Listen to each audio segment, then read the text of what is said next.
It's the final Wednesday in May for 2020. This, of course, means we're about to approach a new month and the next phase of measures to deal with COVID-19. Soon, many of us will resume a normal work schedule, among other things. As we move forward, let's do so with renewed hope and optimism. Hi, I'm Theodore Henry, and welcome to One More Day with Jamaica Magazine. Much is ahead for you in today's show, and it begins right this moment.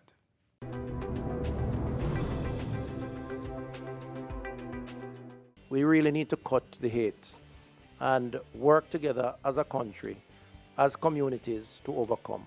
I really do not want to hear about any case of persons threatening people, abusing persons because they hear that they have the virus.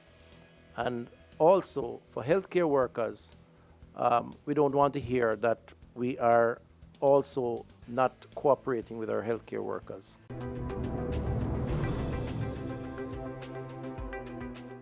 As government continues to respond to the challenges of the pandemic that we face as a nation, here's the latest look from their response measures.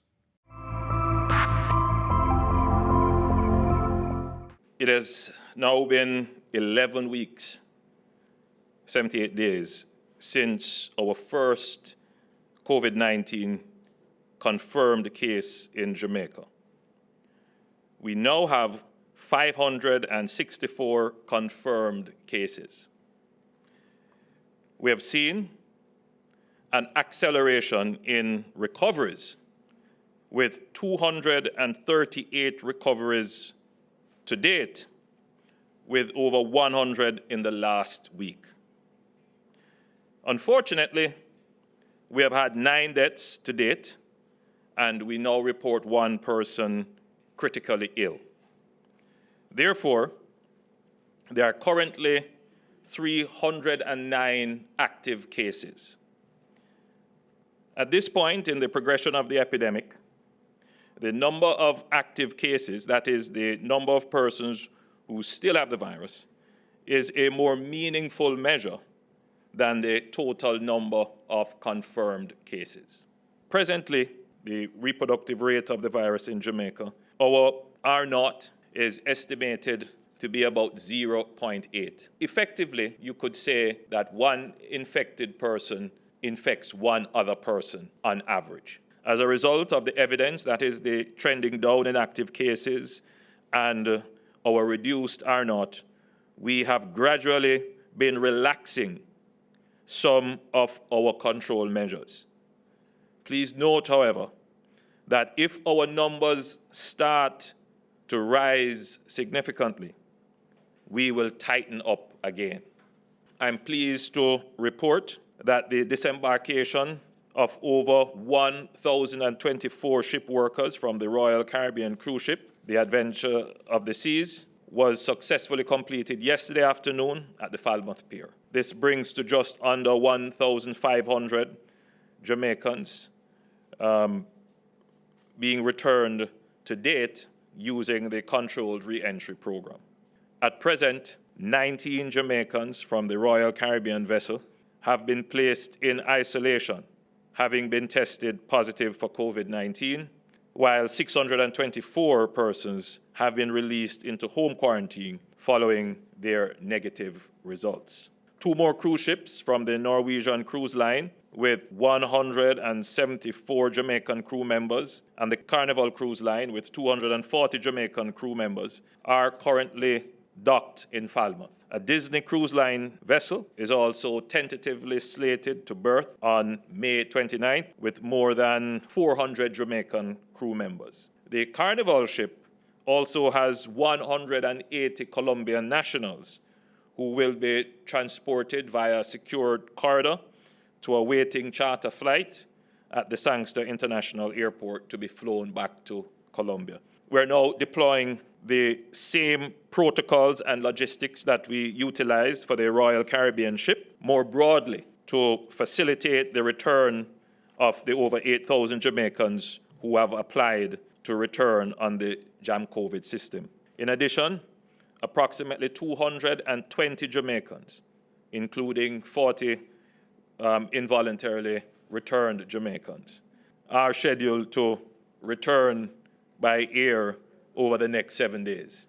The state quarantine that we had in place, which we had required for 14 days, we will no longer require that 14-day state quarantine. Persons will arrive in Jamaica, they will be tested, they will be facilitated at a state quarantine until their tests are ready. If their tests are negative, then they will be allowed to complete their quarantine at home. Suitability of homes and living conditions have to be assessed for home quarantine. To speed up the assessment, we have sent out a series of questions for applicants on the JAM COVID system to complete. I urge everyone who has applied to complete and submit this as soon as possible so that we can continue with processing your applications. Notwithstanding our focus on the ship workers presently, we will continue to work assiduously to focus all our resources to repatriating Jamaicans by air. And from the last assessment that I have received, we are expecting that we should be able to complete the repatriation of Jamaicans by ship by the latest, the middle of the first week of June. With the opening up of the economy, with the less restrictions on movement, would be for us to look at the vulnerable communities across Jamaica and to ensure that we prepare ourselves to provide information, in the first instance to promote prevention, and in the second instance to treat to the extent that the COVID virus touches down in any of those vulnerable communities. Two such vulnerable communities would be infirmaries and nursing homes. So the Ministry of Health and Wellness, working with all our stakeholders, and in this case with local government, is going through a process of assessing those vulnerable communities and putting the necessary infrastructure in place.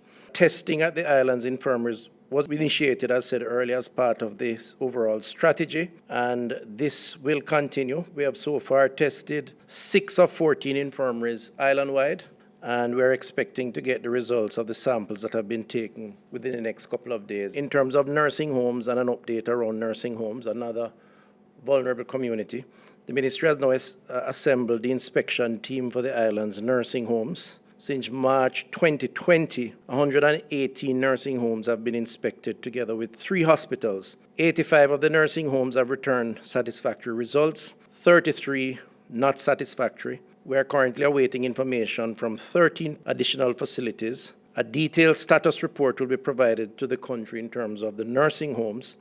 But let me just say that whether these nursing homes are registered or unregistered, the decision has been to inspect all and to provide a COVID protocol in these facilities to ensure that we minimize the risk as part of the way going forward. An important message from the Ministry of Health and Wellness. How to wash your hands. Firstly, wet your hands. Then apply some soap. Rub your hands palm to palm. Lather the backs of your hands. Scrub between your fingers. Rub the backs of fingers on the opposing palms. Then clean your thumbs. Make sure to wash your fingernails and fingertips. Rinse your hands. Then dry with a single-use towel. Use this towel to turn off the faucet. And now your hands are clean. When to wash your hands? After coughing or sneezing, after taking public transportation, when caring for the sick, before, during, and after you prepare and eat food, after toilet use, when hands are visibly dirty, after handling animals or animal waste. An important message from the Ministry of Health and Wellness. It's always important that you remember to talk with your children about this pandemic that we're facing, its impacts, but also how they should react to all of it. Just in case you don't know where to start, here's a little help. Families across the country are adapting to the evolving changes in daily life caused by the COVID-19 pandemic. Most schools, places of public gathering, and non-essential businesses are closed, and parents and other caregivers are faced with helping families adjust to the new normal. This includes trying to keep children adequately informed during the outbreak.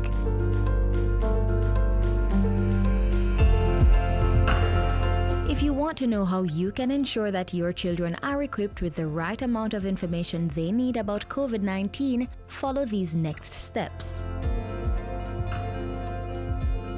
The first thing you have to do is make time to talk to them. Talk to your children daily about the latest news and updates, and be sure to let them know that they can come to you if and when they have questions.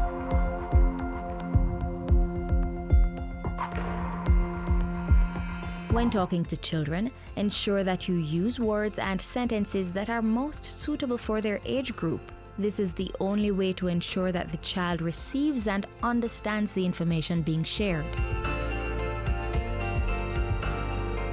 Let your children develop the habit of watching the news with you, but ensure that the information is credible and that information overload does not occur, because this can lead to anxiety. The outbreak of the coronavirus has brought with it numerous reports of racial discrimination around the world and general misinformation. So, it's important to check that your children are neither experiencing nor contributing to bullying. Make time to clarify all rumors and discriminatory claims. Explain to children how they can stay safe during the period. Talk to them about the importance of a balanced diet, social distancing, hand washing, sanitization, and other important safety measures. Children may inevitably become worried about all the changes happening around them due to COVID-19, but it is your duty as parents to assure them that steps are being taken every day to keep them safe. Impress upon them that, rather than be worried, they should be prepared.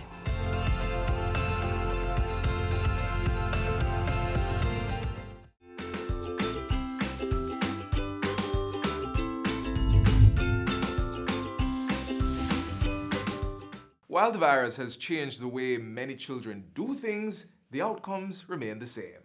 Learning continues, and so does leisure. Here's how two little ones get things done during the COVID-19 restriction of movement outside the home.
To stay on track with schoolwork. So, Destiny, what are we gonna do now? We can swim in the pool, but since the pool is closed, we can use our bathtub. Still standing. Yeah, yeah, yeah. I'm still standing. Yeah, yeah, yeah.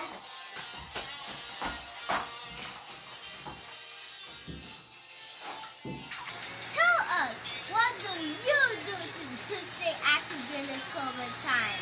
But now, until next time, bye!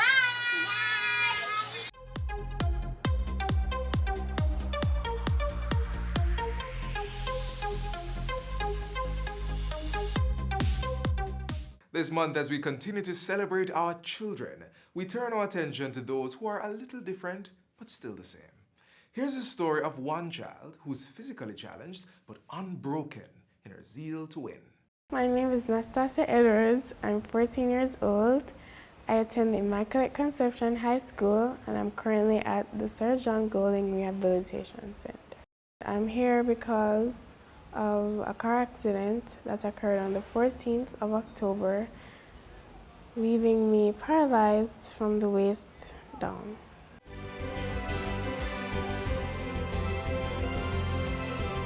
Nastasia Edwards is one of many children in the pediatric ward at the Sir John Golding Rehabilitation Center. Formerly known as the Mona Rehabilitation Center, it was founded in 1954 by an orthopedic surgeon named Sir John Golding to treat patients during the polio epidemic and caters to all ages. In the case of Nastasia, she had this injury to her spine, which then caused the spinal cord to be damaged, and it happened roughly from her waist down. So she's not able to move her legs, but she has full function of her arms, which is why we're doing what we're doing in terms of strengthening her arms to do everything for herself. A typical day here, I wake up, I have breakfast, I go to gym, and I come back from gym, I have lessons. Most young children at the center are integrated into the Hope Valley Experimental School, a government-operated school which provides education up to the GSAT level, or work with a tutor to continue their studies. We don't want any child who is admitted, who has, her school life has been disrupted. We don't want it to be disrupted any further. So where we can, we get a tutor in, whether it's through the school or through from our side, the arrangement is made.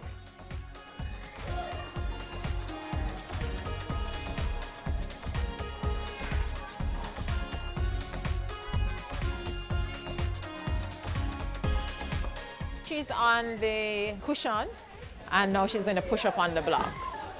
Count it, Nastasia, and breathe. Up again, 4, very good. One, last one, good.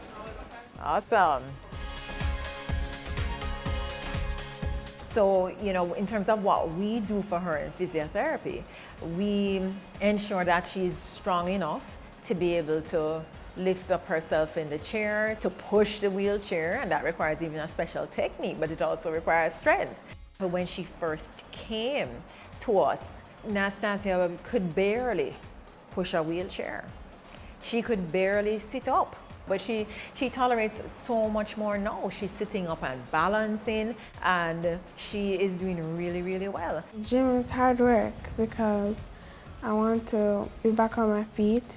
So I have to work hard and always keep in my mind that I can do all things through Christ who strengthens me. The difficult exercises are when I have to transfer from a wheelchair to another place. So I have to go on the mat, and then I have to go on my belly, and it hurts a lot because I have a scar on my tummy. My favorite exercise is the one where you do this, the pecs. Yeah, that's what it's called, pecs. And so she's pulling the beams together, and she's actually pulling 72 pounds. And I would suppose she started off at maybe 24 as well. Yes. And now she's at 72 pounds. Whenever I'm doing my physio and I find it hard, they're always like, yeah, you can do it, you can do it. She also gets strong support from her parents who visit almost every day. From she has been here, we've been closer because I try to give her as much support. And when I'm not here, I call her and strengthen her mentally because I don't want her to get depressed. I have seen her looking much healthier now, and she's feeling much better now. She's doing things that she never could do before. It makes me feel great, and I'm very hopeful. What we aim to achieve for our patients is to ensure that our patients are rehabilitated. And when we say rehabilitated, we mean within the limits of their disability, we want to return them to as much function as possible prior to the injury. And then of course, once we have rehabilitated them, the intention is to get them back into society, reintegrating them into society, whether it's back to school, back to work, depending of course on the age of the person. Well, in terms of the services offered here, physiotherapy services, medical services, and the nursing services, the social work services, the dietetic services as well, and we have a counseling psychologist who, again, will help patients with adjusting to their disability. Aware of the many barriers persons with disabilities face trying to integrate into society, financial support from the NGO Monex Limited provides job opportunities for the center's patients. Skills development is also facilitated through workshops on woodwork, graphics, photocopying, printing, and binding. And patients interested in pursuing sports have the opportunity to train and represent the country on an international level through the Jamaica Paralympic Association. Sometimes I have mixed emotions because I'm not able to move around freely like a normal person would. But sometimes I have my hopes up. I trust in God, and I think positively that I'll get up out of the wheelchair, walk again, and live life to the fullest.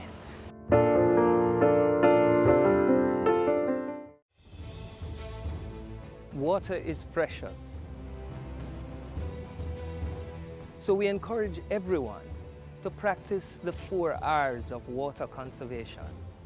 Always remember to reduce your use of water wherever possible. Replace water wasting devices with water savings devices. Reuse water wherever possible. And wherever leaks are found, please repair them, and repair them quickly. Don't delay. Practice the 4 R's of water conservation today. Water is a natural part of our environment, and as our need for it increases, so too does government's efforts to make it accessible and potable. Here's one way in which they're doing just that. You see, sir, no water. This is what I've got to put up with. We have responded in a way to try to get water to communities. While these solutions are not the answer to the problems, but at least we are making an attempt to get water.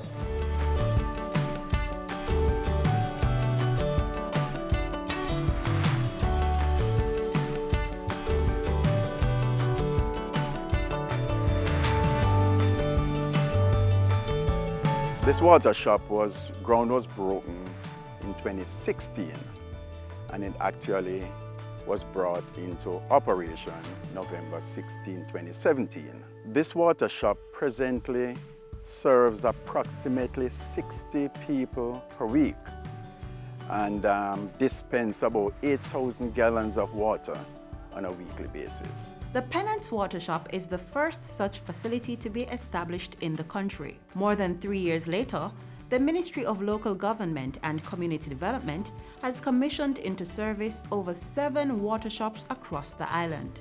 Parishes such as St. Elizabeth, Clarendon, Manchester and Portland are happy to have unlimited access to potable water. These water shops have quenched the thirsts of many residents who do not have the precious commodity flowing through their taps. And we provided this water free of cost. Well, I've got 2 tanks.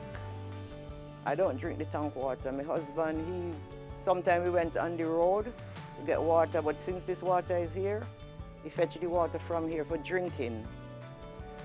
That's how we get water. Pennants is one of these rural communities, largely farming, with a population of over 3,000 people. There are a lot of people here, of course, and one of the challenges we have is lack of running water. The district is not adequately served by any water system.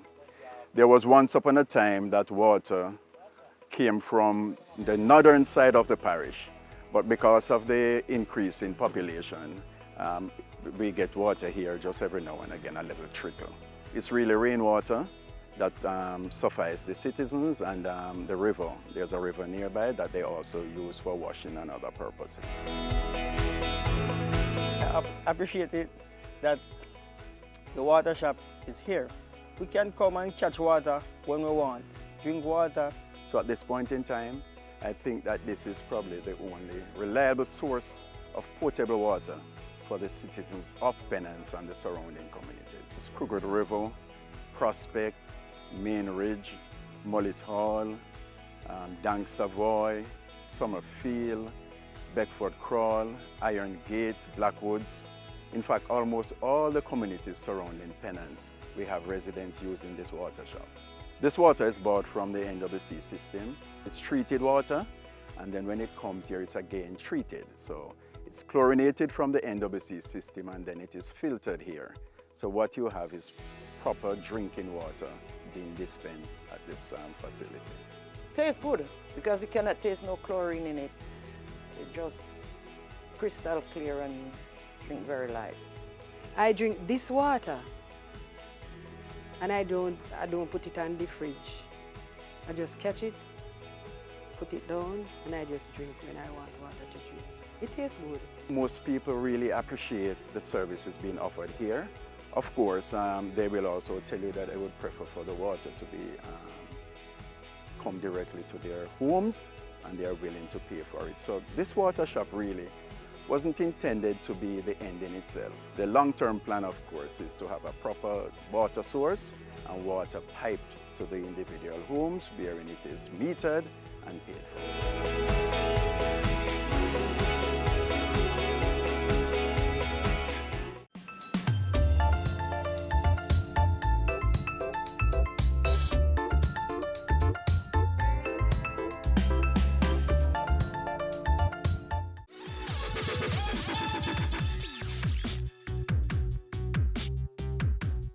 It is National Day of Prayer for the Children, and now more than ever calls for efforts to pay close attention to our nation's children and their mental and physical state.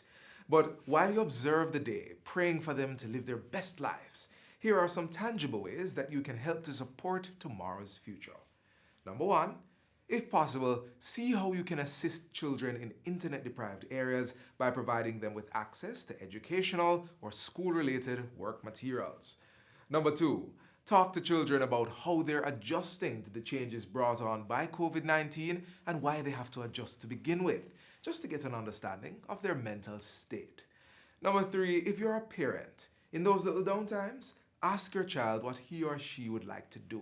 Choosing is very useful in building their self-confidence.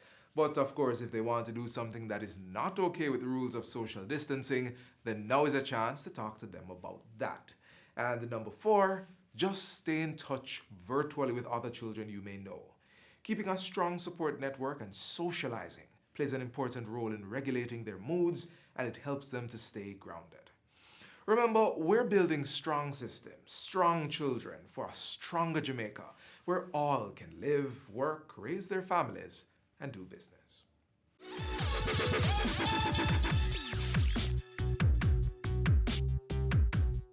Today's magazine ends here, but new information is being prepared for you tomorrow.